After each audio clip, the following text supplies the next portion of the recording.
சென்னை பாரிமுனையில் மத்திய அரசை கண்டித்து மதிமுக சார்பில் போராட்டம் நடைபெற்று வருகிறது. கூடுதல் விவரங்களை வழங்குவதற்காக செய்தியாளர் மணிகண்டன் இணைப்பில் காத்திருக்கிறார். மணிகண்டன், விவரங்கள் என்ன பதிவு பண்ணலாம்?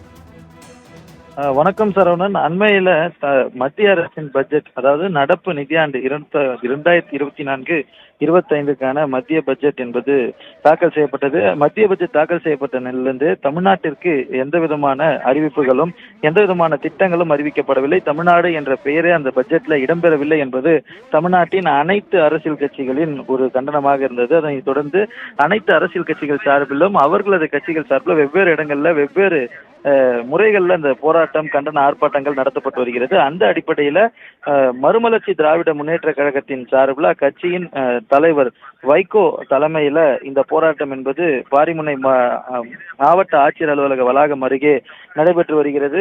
500க்கும் மேற்பட்ட அக்கட்சியினர் இந்த போராட்டத்தில் கலந்து கொண்டிருக்கின்றனர். மேலும் கட்சியின் சென்னைக்குட்பட்ட மாவட்ட செயலாளர்கள், முக்கிய நிர்வாகிகள் உட்பட 500க்கும் மேற்பட்டோர் அந்த இடத்துல போராட்டத்தில் ஈடுபட்டு வருகின்றனர். மத்திய அரசின் பட்ஜெட்டை கண்டித்தும், அதே போல நீட் தேர்வை ரத்து செய்ய வேண்டியும், தமிழகத்திற்கு பாரபட்சம் காண்பிக்கும் பிரதமர் மற்றும் உள்துறை அமைச்சர் உள்ளிட்ட அமைச்சர்களை கண்டித்தும் கோஷங்கள் எழுப்பப்பட்டது. இந்த கோஷத்தை கட்சியின் தலைவர் வைகோ முன்மொழிய, அதனைத் தொடர்ந்து தொண்டர்களும் நிர்வாகிகளும் அந்த எதிர்ப்பு கோஷங்களை அறிவித்து அந்த கண்டன ஆர்ப்பாட்டத்தில் கலந்து கொண்டிருக்கின்றனர். அதனைத் தொடர்ந்து அவர் அந்த தொண்டர்களிடையே பேசும்போது, தமிழகத்தின் இடையே பாரபட்சத்தை இந்த மத்திய பட்ஜெட்ல பார்க்க முடிகிறது. தமிழ்நாடு என்ற வார்த்தையை இந்த பட்ஜெட்ல பார்க்க முடியவில்லை. ஒரு வாக்கு செலுத்தாததன் காரணமாக, பாஜக இங்கு வெற்றி பெறாததன் காரணமாக தமிழ்நாடு புறக்கணிக்கப்பட்டிருப்பதாக குற்றச்சாட்டுகளை அக்கட்சியின் தலைவர் வைகோ முன்வைத்திருந்தார்.